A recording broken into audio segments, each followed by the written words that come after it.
ఒక చిన్న గ్రామంలో లక్ష్మి అనే అమ్మాయి ఉండేది. ఆమె చాలా మంచితనం ఉన్నది. అందంగా ఉండేది. కానీ ఆమె పెళ్లి విషయమై ఎప్పుడూ ఆలస్యం జరుగుతూనే ఉండేది. ఇంట్లో వాళ్ళు కూడా ఆందోళన పడుతుండేవారు. ఒకరోజు గ్రామానికి వచ్చిన ఒక మహర్షి ఆమెకు ఒక సలహా ఇచ్చారు.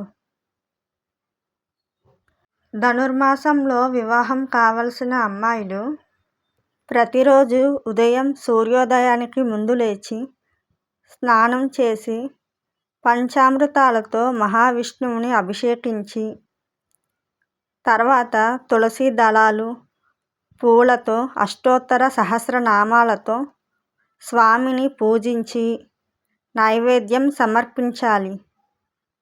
నెల రోజులు చేయలేని వాళ్ళు 15 రోజులు లేదా 8 రోజులు లేదా ఒక్కరోజైనా చేయవచ్చు. ఇలా చేయడం వలన వారికి కోరుకున్న వ్యక్తితో అతి త్వరలో వివాహం జరుగుతుంది. భక్తితో దేవుడిని ప్రార్థించు, నమ్మకంతో చేస్తే నీ కోరిక నెరవేరుతుంది అని అన్నారు. లక్ష్మి ఆ మాటలను నమ్మి ప్రతిరోజు ఉదయం త్వరగా లేచి పూజ చేయడం ప్రారంభించింది.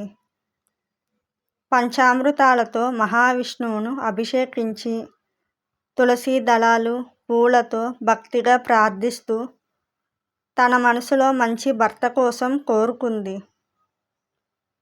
మొదట్లో ఎలాంటి మార్పు కనిపించలేదు. కానీ ఆమె విశ్వాసం తగ్గలేదు. రోజులు గడిచాయి.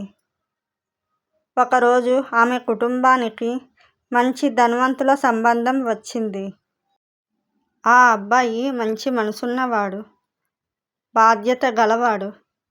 ఇద్దరికీ ఒకరిపై ఒకరికి ఇష్టం కలిగింది. కొద్ది రోజుల్లోనే వారి పెళ్లి చాలా బ్రహ్మాండంగా జరిగింది.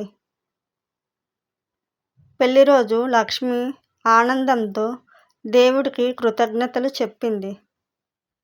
ఆమె అర్థం చేసుకుంది, నిజమైన భక్తి, సహనం, విశ్వాసం ఉంటే మన కోరికలు తప్పకుండా నెరవేరుతాయి. నీతి: మనస్ఫూర్తిగా కోరుకుంటే దేవుడు సరైన సమయంలో ఇస్తాడు.